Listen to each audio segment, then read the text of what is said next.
kupata maendeleo ambayo wanastahili. So fellow Kenyans, today we celebrate the cultural diversity of Kenya, and we further strengthen our nationhood. For in the year 2015, I issued an executive order on the rotational hosting of our National Day celebrations in all our counties. Today, Kisumu City joins a growing list of counties that have played host to a National Day celebration. That is the counties of Nakuru, Nyeri, Machakos, Meru, Kakamega, Narok, Mombasa, and Kisii. This tradition allows for a focus on the positive contributions being made under devolution, while also enabling the hosting county to showcase itself on the national stage. Being in Kisumu today is significant and uplifting as we forge lasting bonds between the people of Kenya. This congregation here today is also a celebration of the handshake, a new political normal that not only embraces competition, but also encourages reconciliation and the healing of wounds, regardless of how fierce the competition was. The choice of Kisumu to host Madaraka Day this year is also intertwined with our national heritage, for there cannot be a better place to celebrate our liberation struggle and ponder the future of self-rule than here in Kisumu City. Kisumu is not only the historical hub of the East African Cooperation, it was also the intellectual incubator of some of the leading ideas behind our liberation movement. The national motto of Harambee, even though an import from India, was, for instance, introduced as a political rallying call here in Kisumu during the 1950s. After independence, our founding fathers popularized it as the national mantra of pulling together. Similarly, and led by Jaramogi Oginga Odinga, Kisumu was the epicenter of the push to release Mzee Jomo Kenyatta and the Kapenguria Six from their illegal detention by the British colonizers. Furthermore, during the detention of the liberation heroes at Kapenguria, union leaders from this region joined other Kenyans and quickly stepped into the gap to ensure that the liberation momentum was not lost. It was pre-independence leaders from this region who taught us that wacha aende mambo yake bwana.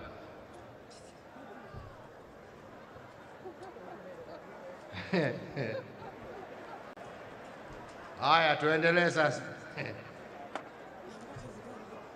It was pre-independence leaders from this region who taught us that attaining self-rule was not a one-man race. Rather, it was a relay in which one set out of runners fell out, another set was ready to continue the race. With such a well-appointed history of the struggle and the history of reconciliation that we are marking today, there cannot be a better place to commemorate Madaraka Day than here in Kisumu.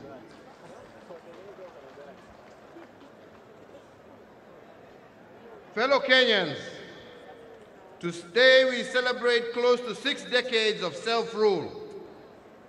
We celebrate the return of our liberties, the restoration of our dignity, and the democratic resilience that we have brought over the last 58 years. Today, we also celebrate the war heroes who gave their all, including their lives, for us to be free. They sacrificed their freedom and their lives, knowing fully well that sometimes those who plant the seeds of freedom may never enjoy the fruits that follow.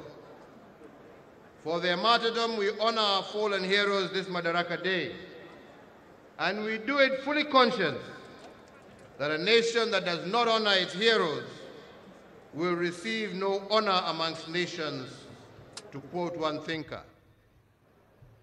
As we celebrate self-rule today, we must also honor our founding fathers who dared to imagine Kenya, the bold and selfless architects of this great republic.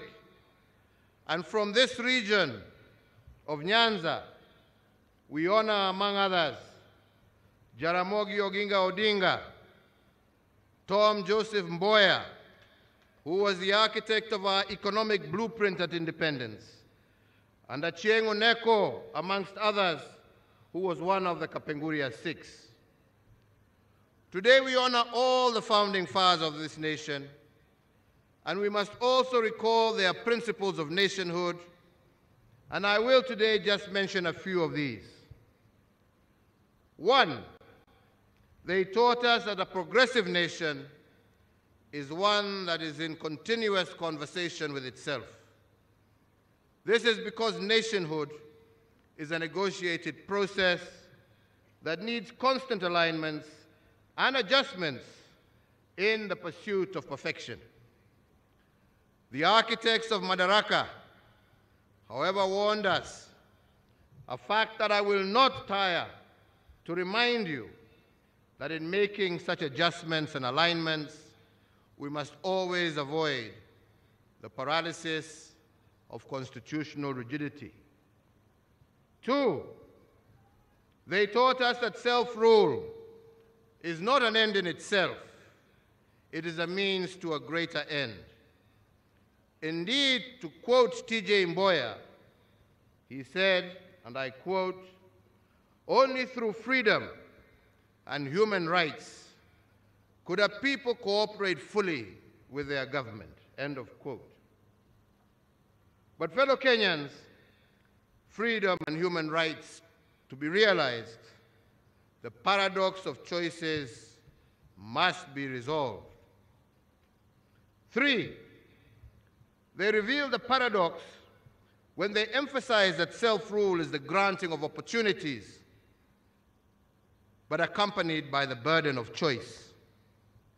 Every opportunity in the exercise of freedoms and self-rule must be tempered by the consequence of choice. Every right granted must have a corresponding responsibility, and those who enjoy opportunities but neglect the burden of choice cannot be said to be truly free. This paradox of choices and freedoms applies to both individuals as well as institutions. Fellow Kenyans, based on some of these teachings, I believe we have built one of the most robust democracies in Africa. The fields of individual freedoms have expanded, and citizen participation has become emboldened. Our independent institutions have also occupied their rightful positions, and all of this because of the 2010 Constitution. And as I have said in the past, ours is probably one of the most progressive constitutions in the continent and indeed the world. However, since the 2010 Constitution expanded our individual fields of freedom, it also expanded the burden of the choices we make. Even our founding fathers urged the liberated patriots to shift from the status of being subjects to that of citizens when their fields of freedom were expanded. They made it clear that a citizen is someone who understands the responsibility that comes with freedom, while a subject will squander opportunities granted by self-rule and refuse to shoulder the burden of choice. Similarly, I believe the framers of the 2010 Constitution did not envision a situation where expanded fields of rights resulted in diminished responsibility by citizens and institutions. They saw a balance between freedoms and the consequences of choice. But this balance is probably most challenged by the growth of our independent institutions. Their growth has stretched our democratic boundaries to the limit, but it has not cracked them. It has bent the will of the people, but it has not broken it. In fact, any other African country experiencing the political turns and twists that we have experienced in the search of greater perfection in our nationhood, I believe would have burst asunder, and we have seen many such examples across our land and continent. From the nullification of a presidential election in 2017 to an attempt to stop the will of the people as expressed through the BBI, the judiciary has indeed tested our constitutional limits. While I stand by the rule of law, and I will always obey the decisions of the courts, I am also compelled by my position to heed the sovereign and supreme voice of the people of Kenya. And that is why our national conversation today must focus on the consequences of choice. If citizens are required to exercise their will and shoulder the burden of their choices, should the independent institutions therefore not do likewise? In the field of independence, we have expanded the independence in the judiciary. But how should they expand their field of their responsibility and respond to the summons of nationhood? Shouldn't their decisions also be accompanied by the burden of choice? These are the questions of our national conversation, and we should objectively ponder them. And here I must be frank and ask what I believe to be legitimate questions. It is a fact that we were losing close to 1 billion shillings every working hour for the 123 days we held the 2017 election. The question the national conversation should therefore ask is who carried the burden of this choice? Was it the judiciary or the people? The truth of the matter is that it was the people who carried the burden of the choice. Development programs meant to make a difference in the lives of people had to be shelved. The second is that as a consequence of 2017, we initiated, together with millions of Kenyans, the BBI process that was meant to build bridges and create inclusive politics and end ethnic majoritarianism. If the court had subjected its decision to stop BBI to a cost-benefit analysis, in other words, if it had considered the burden of choice, then there are questions the judiciary would have asked. If we indeed were at a constitutional moment, is a decision against BBI a decision in support of the status quo? If BBI were to be stopped, who carries the burden of choice? On whose shoulders will ethnic majoritarianism rest? And who will carry the burden of losing 30% of our national budget every 5 years due to the toxic politics that BBI sought to resolve. The judiciary would have asked itself another question.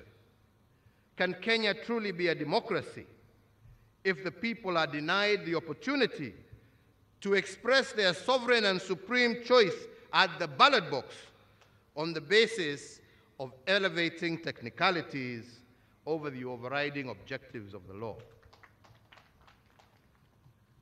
Our Constitution, fellow Kenyans, is not a yoke around our necks, but rather it should be a mighty sword that can break the chains that limit all of us as citizens. The moral foundations of justice demands that the judiciary bears the burden of choice and the consequences, therefore, especially when the burden of judicial choices is proposed to be carried out by the people. Fellow Kenyans, as I turn to the national question of our times, as is the national tradition every Madaraka Day, I wish to remind us of an instruction left behind by the founding father of our nation, Mzee Jomo Kenyatta.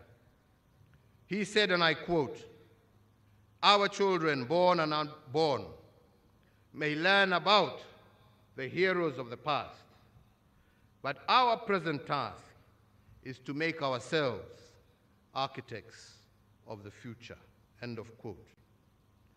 This, fellow Kenyans, was a call to action. It was a call to predict the future by creating it. And against this backdrop, the national question of the moment must be poised. If indeed freedom is nothing but an opportunity to become better, how have we enriched what the founding fathers placed in our custody? Have we made it better than we found it? And has Kenya occupied its rightful place in the society of nations as a result of our improvements? I believe that that is the national question of the day. And in response to this question, I will use the 4 frames of our liberation struggle that have informed my administration. The first is economic. This frame is informed by the notion that political freedom in the absence of economic freedom is nothing but an illusion. Given that the founding fathers stood for economic inclusion and the administrations before mine was about economic recovery, my administration has embraced the maxim of economic acceleration.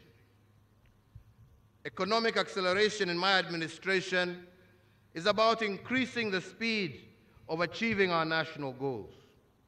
And we have increased the speed at national, county, as well as individual levels. At the national level, the colonizers left us with a gross domestic product, which is a measure of our national cake, of close to Kenya shillings 6.4 billion in 1963, using the exchange rate of the time. After 74 years of colonial occupation, that is what Kenya was worth every year. The combined administrations of Mzee Kenyatta, Mzee Moi, and Mzee Kibaki increased this national cake to Kenya shillings 4.5 trillion, and they did this in a span of 50 years. In the last 8 years, my administration has doubled what the colonizers and the first 3 administrations did in 128 years. Our national cake, our annual worth as a country every year, now stands at Kenya shillings 10.3 trillion. And even if you factor in inflation, our economic acceleration program has multiplied what the founding fathers left in our custody. At the county level, we have allocated Kenya shillings 2.3 trillion to our counties. This is equivalent to 16% of our GDP. What this means is that we have sent to the counties the equivalent of what our national cake was between 1885, when the colonizers came to Kenya and when President Moi retired in 2002. That is the money that has gone mashinani. What they've done with it, hiyo ni yao. The BBI dream is to send even more resources to the counties in order to catalyze their accelerated development. And that is why we have proposed under the BBI to send 35% of our national revenue to counties. Fellow Kenyans, at the individual level, our Economic Acceleration Initiative has focused on the allocation of title deeds. And I'm proud to say that we have accelerated land adjudication in a way that is unprecedented. The previous administrations combined issued 6 million title deeds to Kenyans in 5 years. In the last 7 years, my administration has issued 5.1 million title deeds. On a pro rata basis, ladies and gentlemen, this is 7 times what previous administrations had done combined. I am happy that close to 20% of those title deeds we have issued are in the Nyanza region. In fact, most of them right here in Kisumu County. The title deed is what our founding fathers fought for when they made land ownership a central plank of our independence struggle. And by accelerating land adjudication and settlement, my intention is to ensure that we give security of tenure to as many Kenyans as possible. The next frame is what I call the big push investments. Our founding fathers laid the foundation for the future they dream of. Then they dared us to build that future by doing big things. But on this, they also cautioned us that to do big things, you cannot be distracted by small things. The big push investments are about laying the ground for our economic takeoff. Many Kenyans have asked why my administration is investing in big infrastructure projects. Why roads, rail, why ports? Indeed, when Cecil Rhodes, the British colonizer, and his cohorts dreamt of the road from Cape Town to Cairo, their vision was not the road. The road was not their dream. The dream was what the road would do for them. In the same vein, our brick and mortar investments of roads, rails, and ports are not the dream. The dream is what the big push investments will do for Kenya and how they will transform our standing in the community of nations and form the basis of national prosperity and the creation of decent and steady jobs for our people. Take, for instance, the Lamu Port, which I commissioned 2 weeks ago. It is the first port to be built in Kenya since the port of Mombasa in 1896. For 115 years, no government has built a deep-sea port on the East African coast of the Indian Ocean. Kenya is the first country to do so. Similarly, the history of this port dates back to 1972, when the idea was first hatched. It took 49 years for us to conceptualize and mull over this port, but we, in a period of 8 years, have made it a reality. Once this port is operational, Kenya will have claimed its stake in the Indian Ocean real estate. The port of Lamu will be able to handle ships the size of those that transit through the Suez Canal. And this capacity will not only increase our transshipment business, but will also impact over 130 million residents of the East African region. Another big push investment that we have been engaged in is the revival of what I call dead capital. We have done this because the instructions of our founding fathers was to take care of what they had built. And in this regard, we have revived 566 kilometers of dead meter gauge railway. The revived 200-kilometer Nairobi-Nyanyuki railway will be a game changer. Every trip, the train will transport 1,600 passengers, which is equivalent to a convoy of 120 matatus. And the cost per passenger will be Kenya shillings 200 compared to current Kenya shillings 500 by matatu. Although it takes a little longer by train, the passenger will make a 60% saving using the revived rail system and have more money left in his pocket, while at the same time traveling at greater comfort and safety. Further, by moving our tea and coffee through this line at greatly reduced costs, the result is extra shillings in the pockets of our hard-working farmers. But I believe the most uplifting story of the revival of dead capital is one big push investment, and that is the port of Kisumu and the reconditioning of MV Uhuru vessel. I will not talk about the jobs this has created or will create and the buzz that it has evoked. These are obvious. But let me just focus on the economics of this decision. Today, to transport fuel by road from Kisumu to Uganda takes 72 hours because of the long queues at the Malaba border. But to transport fuel from the port of Kisumu to Port Bell in Uganda by ship takes only 12 hours. This means that by the time a tanker makes one trip to Uganda, MV Uhuru will have made 6 trips. Then there is the question of volume.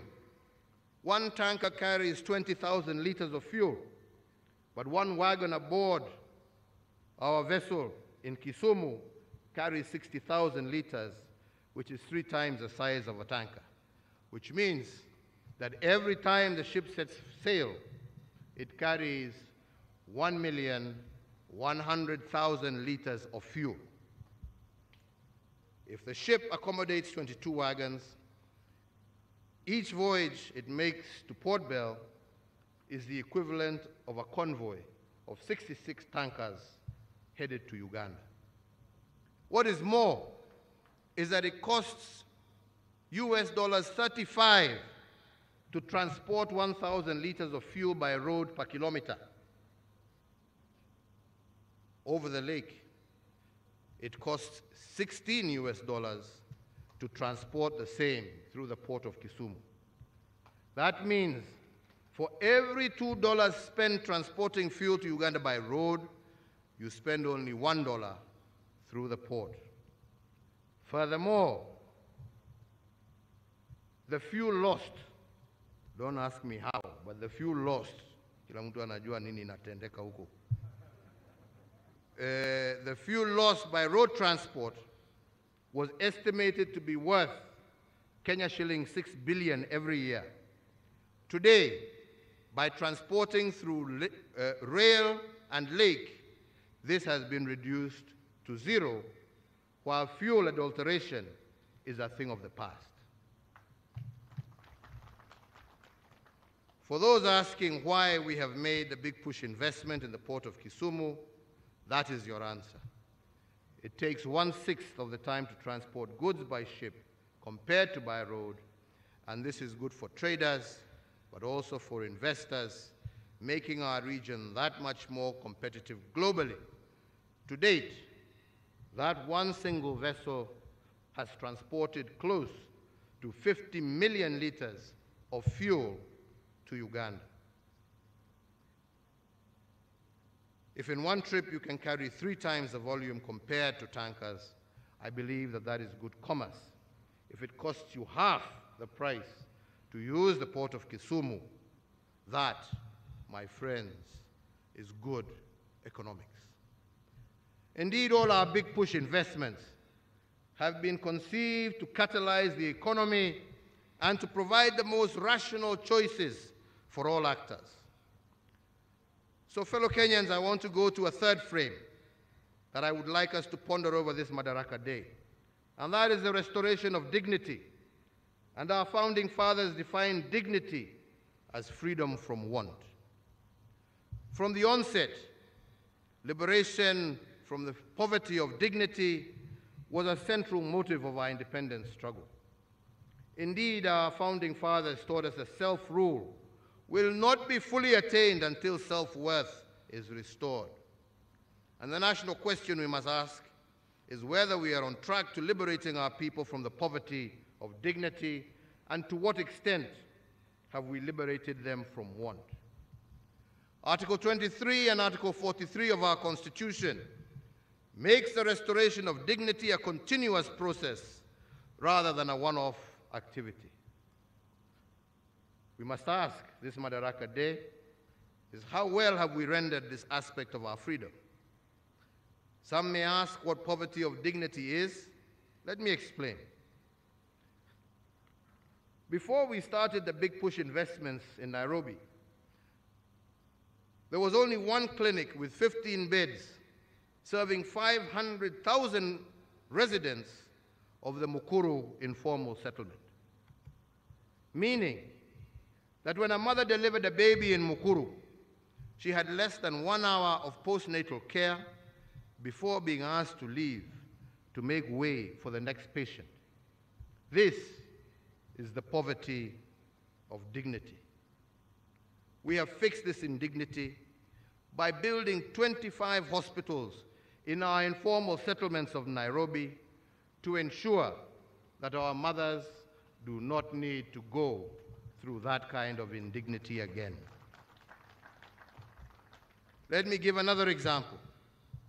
When a patient suffering from kidney disease had to travel for 70 kilometers from Siaya to Kisumu 3 times a week for dialysis, that was a tragic indignity. But further, the tragedy of this indignity was made worse because the patient needed 10 dialysis sessions a month, and if one session cost between Kenya shillings 9,000 and Kenya shillings 16,000, it meant that the patient had to spend between 90 and 160,000 shillings per month. How many farmers from Siaya can afford 160,000 every month for dialysis? Such patients had to sell their ancestral inheritance in order to get treatment.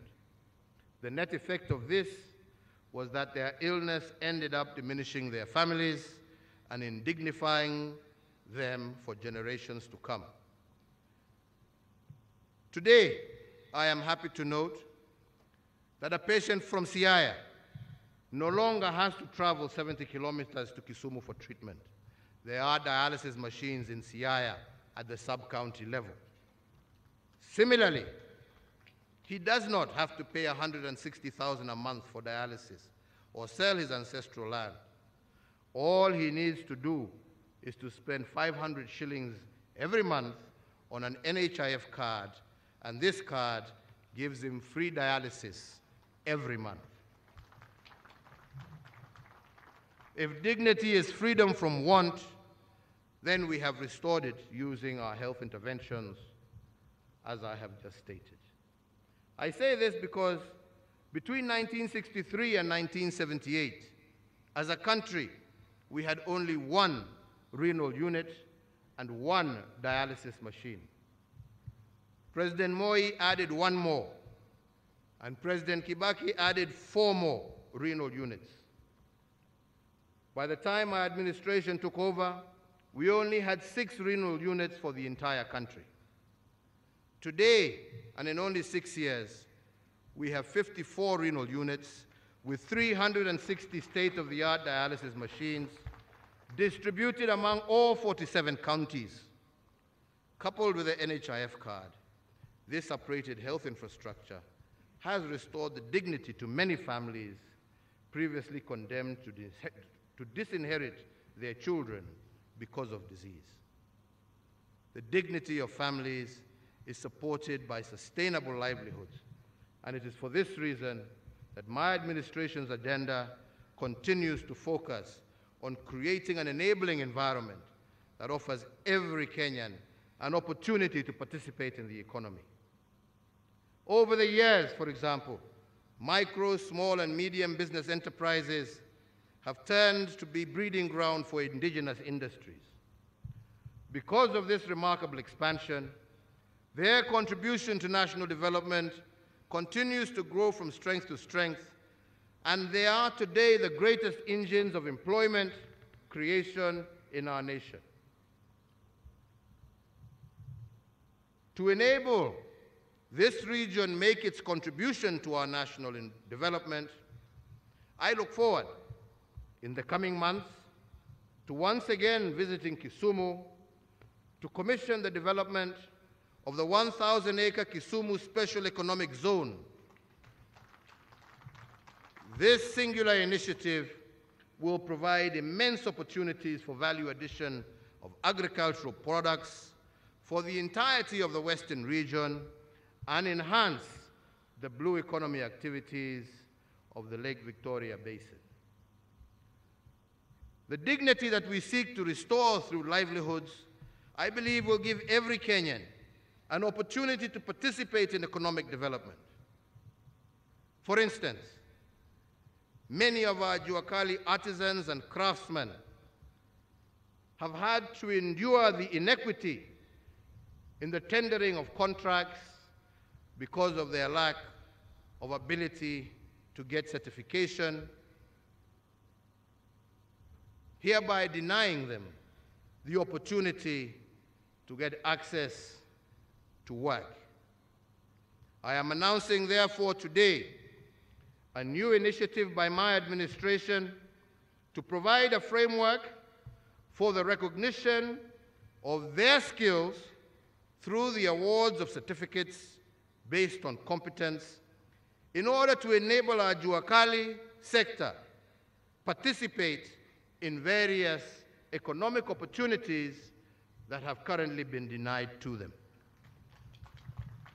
In this regard, I today direct the Ministry of Education through the Kenya National Qualifications Authority to, within 1 month of this date, issue a policy framework for the comprehensive recognition of prior learning.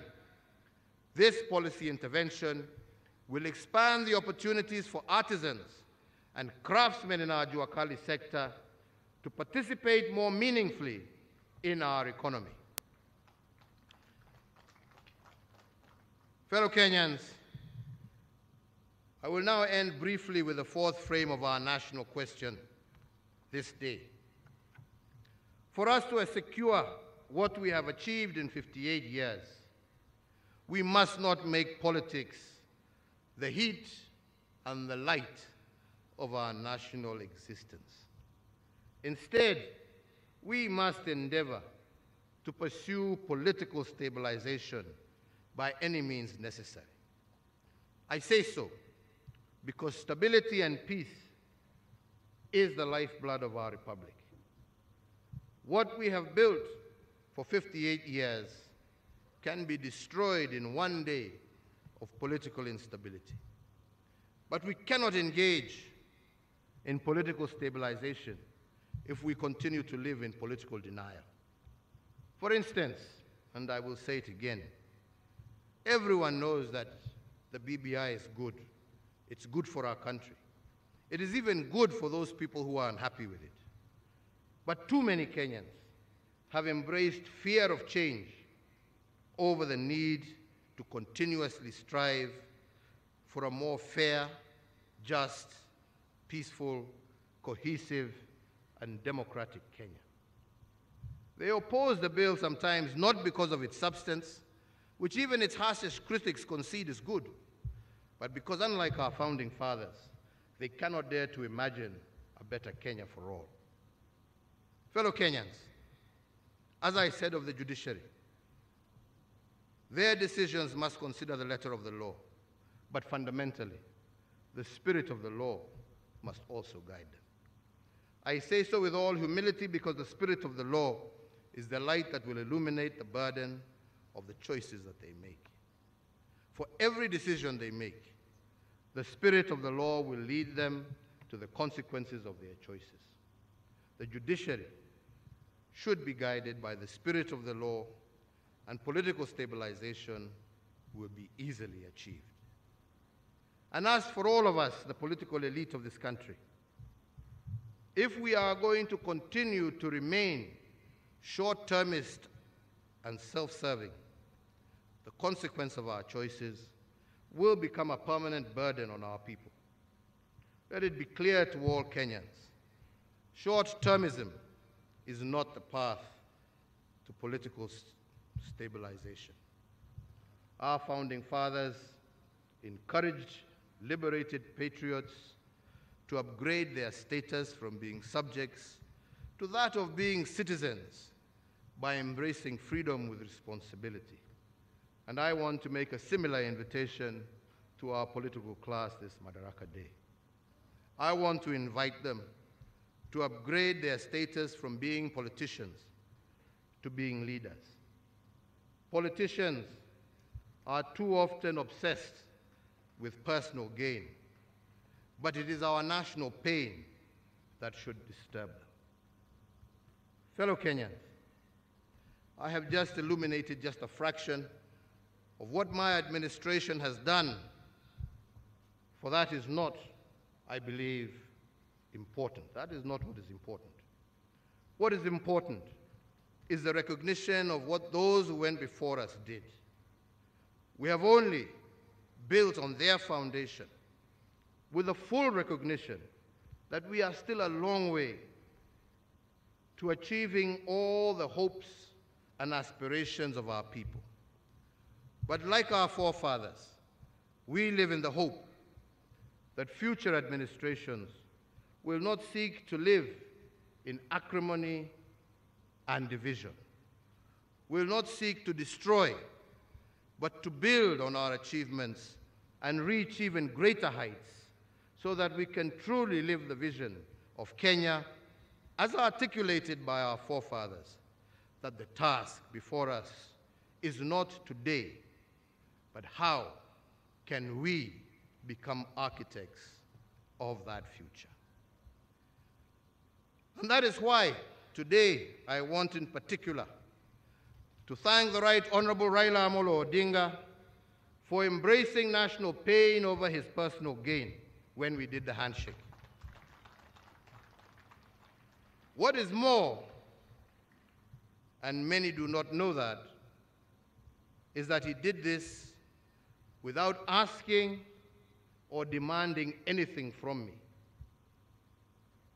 And I want to say today that whatever the future holds, I look forward to working with him and all Kenyan leaders and Kenyans to build a better, brighter, more united and prosperous Kenya, East Africa, and Africa.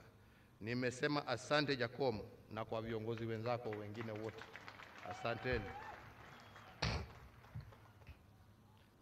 Fellow Kenyans, in concluding my remarks, let me say today again, as Governor Anyang' Nyong'o said, that Kisumu City will, from the 26th to the 30th of April next year, play host to the largest Afro-Cities Summit ever hosted on the African continent. That event will be a gathering that will feature ministers, mayors, leaders of local authorities, representatives of civil society, the private sector, academia, national, regional, and international financial institutions, as well as development partners and other stakeholders.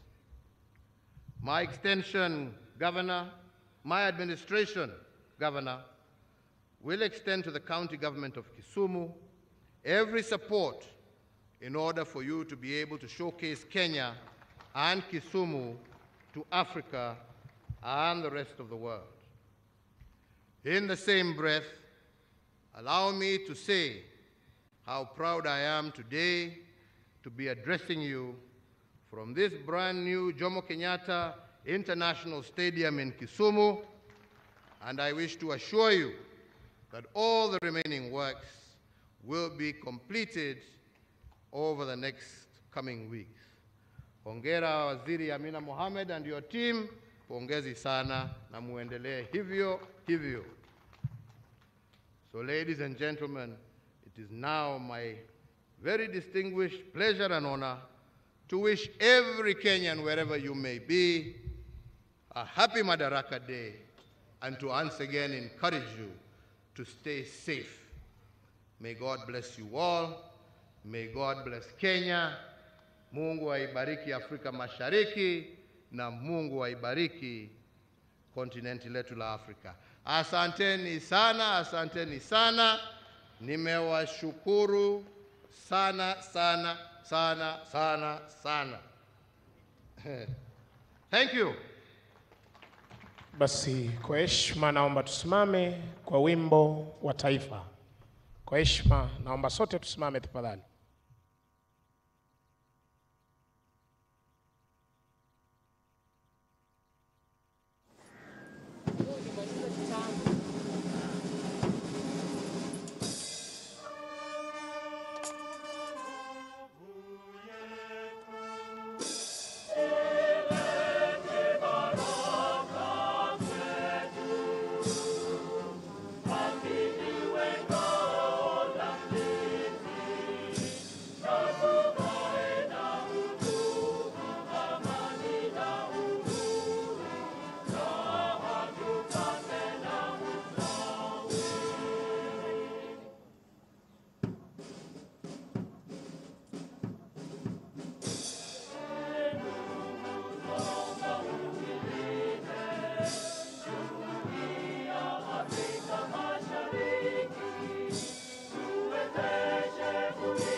Basi asanteni kwa heshima, ningeomba wananchi tuzidi kutulia hadi nitakapompisha mwenzangu aweze kutueleza.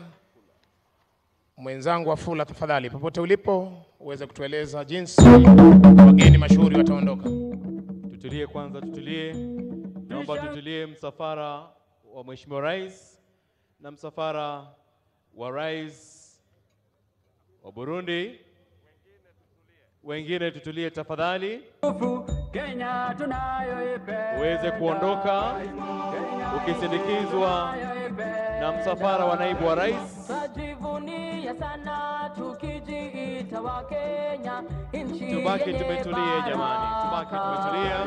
Kenya nchi tubaki tumetulia wananchi tutulie. Tumekomboa Kenya, msafara wa Mheshimiwa Rais na msafara wa Rais Burundi uweze kuondoka kwanza ukisindikizwa na msafara wa naibu wa rais. Chezeni mziki tafadhali, cheza mziki, tuendelee.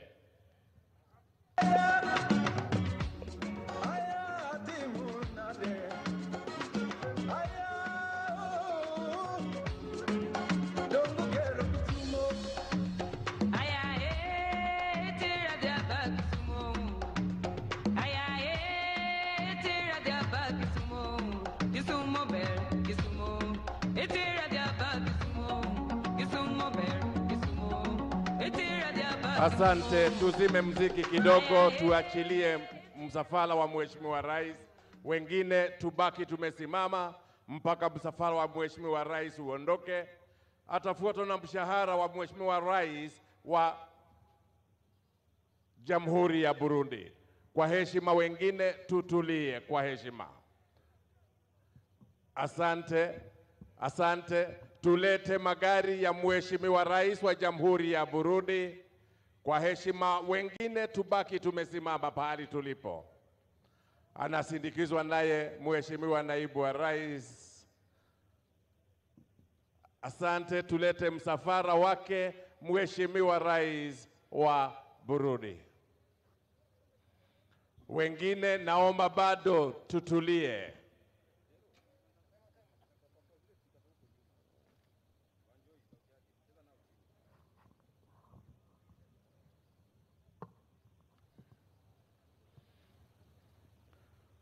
Wapiga picha tukirudi nyuma kidogo tu itakuwa ni sawa. Wapiga picha kwa heshima. Kwa heshima wapiga picha turudi nyuma kwa kidogo.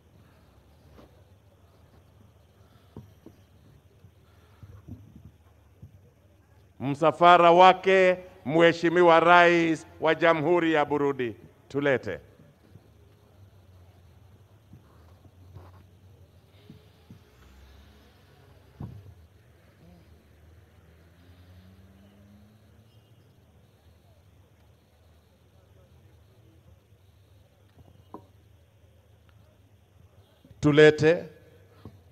Tulete gari hapa karibu.